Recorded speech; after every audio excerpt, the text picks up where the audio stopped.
É isso aí, boa tarde a todos do canal Cabeludo do Zap. Estou aqui com Luciano Rei, o organizador desta mega corrida. É a 35ª, 35 anos da Corrida da Fogueira. Isso. Essa corrida, ela vem acontecendo, quais são as datas, Luciano Rei? Todo dia 23 de junho, todo ano, aconteceu a primeira em 1983, o campeão foi o Profeta, que hoje vai receber uma homenagem aqui da Corrida da Fogueira. Muito bem.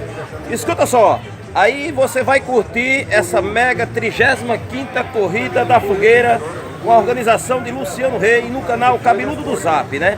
Aqui nós temos hoje os corredores de outros estados, de outras cidades. Garanhuns, os corredores de Arapiraca, Garanhuns, corredores de Penedo, Brejão e várias cidades, inclusive Palmeiras dos Índios. Muito bem.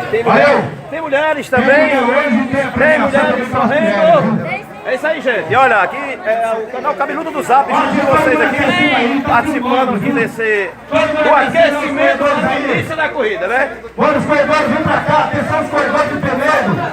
Por favor, todo mundo pra cá. Beleza, beleza. Você está no canal Cabeludo do Zap, com o original. Valeu?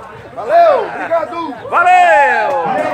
É isso aí. Daqui a pouquinho a largada aqui na Praça do Açude, Palmeiras dos Índios, Alagoas.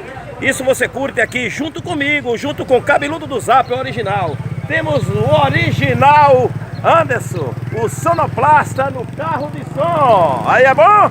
Vem comigo, vem com o Cabeludo do Zap, o original. Palmeiras dos Índios, Alagoas, Brasil. E aqui, ó, o veterano palmeirense, ele, o grande Profeta. Vamos embora. Hoje recebendo uma homenagem por um dos corredores mais antigos de Palmeiras dos Índios, já campeão, já com várias provas realizadas, não é isso, Profeta? Muito bem. 60 anos. Em cima do lance no canal Cabeludo do Zap, o original. Fui!